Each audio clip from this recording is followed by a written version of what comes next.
Graça e paz. Você está ouvindo mais um conteúdo especial do Ministério O Caminho, onde a Bíblia é a lâmpada para os nossos pés, mesmo quando o assunto é cultura pop. Esse material foi montado com o apoio da inteligência artificial, mas a direção e o filtro são espirituais, à luz das Escrituras. Hoje o tema é pesado, mas extremamente necessário. Vamos analisar uma das séries mais populares entre crianças e adolescentes da última década, Hora de Aventura. E por que falar disso? Porque nem tudo o que é fofinho é inofensivo. A gente precisa entender o que esse tipo de produção está ensinando, mesmo que de forma camuflada, e como essas mensagens se chocam com os fundamentos eternos do reino de Deus. Mas afinal, o que é essa tal de Hora de Aventura? A série acompanha as aventuras de Finn, um garoto humano, e Jake, seu cão mágico que estica o corpo, numa terra pós-apocalíptica chamada Terra de Ul. Com visual engraçado, diálogos divertidos e criaturas esquisitas, o desenho parece inocente, mas aos poucos ele mergulha em temas como existência, espiritualidade, morte, reencarnação, magia, ciência, loucura e relativismo moral. A série foi exibida entre 2010 e 2018, com 10 temporadas, especiais e uma legião de fãs. É considerada um marco da nova era dos desenhos filosóficos, onde o riso serve de trilha sonora para mensagens que remodelam o entendimento do mundo, principalmente na mente de crianças. E o que sustenta essa história filosoficamente? Hora de Aventura é sustentada por uma base de espiritualidade cósmica, relativismo ético e niilismo fantasioso. A espiritualidade cósmica aparece em personagens que transcendem a realidade, como Prismo, a Morte, Orgalorg e Golb, seres multidimensionais com poderes de criação e destruição, muitos dos quais claramente inspirados em entidades pagãs, deuses hindus, mitologia nórdica e conceitos do ocultismo esotérico. O relativismo ético é reforçado pela constante quebra dos conceitos de bem e mal. Vilões viram heróis, heróis cometem atos questionáveis. Tudo é cinza, tudo é complexo. A mensagem sutil é: não existe certo e errado. Tudo depende do ponto de vista. E o niilismo fantasioso se mostra na ideia de que o universo é um caos sem ordem, onde a existência passa por ciclos eternos de destruição e renascimento, sem um Criador soberano, sem justiça final, sem verdade absoluta. E o que a série está ensinando no fundo? A série prepara o coração da geração mais jovem para aceitar um mundo onde Deus é irrelevante, onde a vida é só uma aventura estranha, onde você precisa descobrir sua própria verdade. Fala de alma, de essência, de reencarnação, de destino, mas nunca aponta para o arrependimento, para o pecado ou para a redenção em Cristo. O mal é sempre algo interno, emocional e nunca um problema espiritual diante de um Deus santo.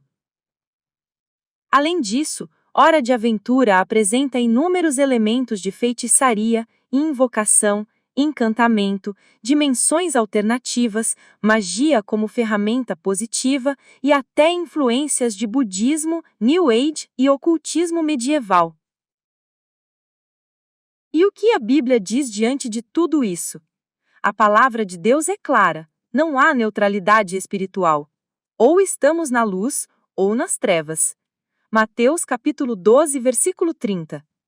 Quem não é comigo, é contra mim, e quem comigo não ajunta, espalha. A Bíblia não trata magia, feitiçaria e invocação como parte da aventura. Trata como abominação. Deuteronômio capítulo 10, versículos 10 e 12.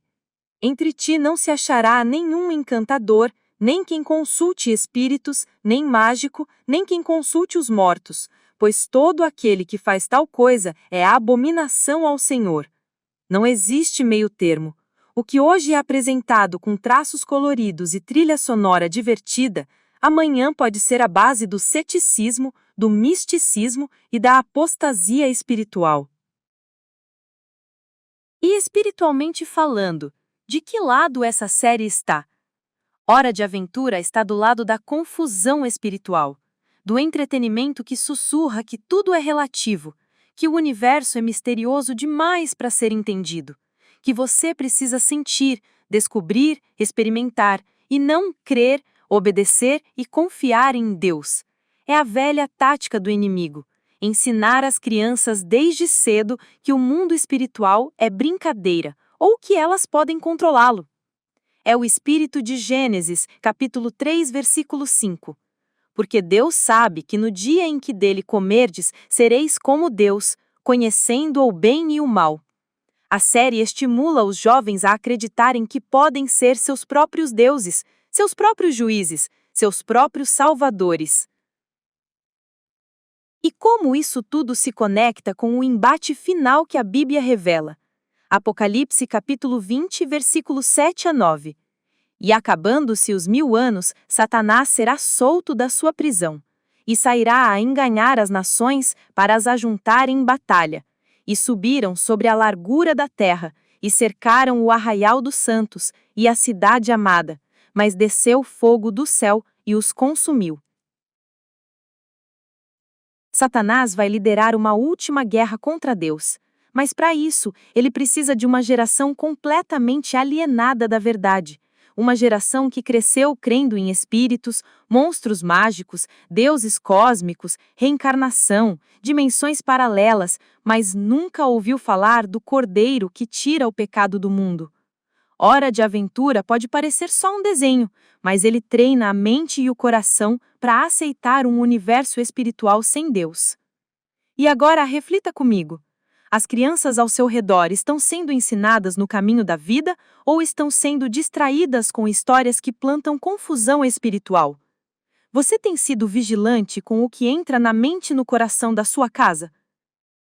Hora de Aventura apresenta um mundo mágico, com cor e caos. A Bíblia apresenta um reino eterno, justo, santo e preparado para aqueles que o amam. 2 Timóteo, capítulo 4, versículo 4. E desviarão os ouvidos da verdade, voltando às fábulas. Esse foi mais um conteúdo do Ministério O Caminho, preparado com discernimento, temor do Senhor e zelo pela próxima geração. Que o Espírito Santo nos desperte e nos ajude a guardar os corações, nossos e dos nossos filhos, da sutileza do engano. Até a próxima, se Deus quiser.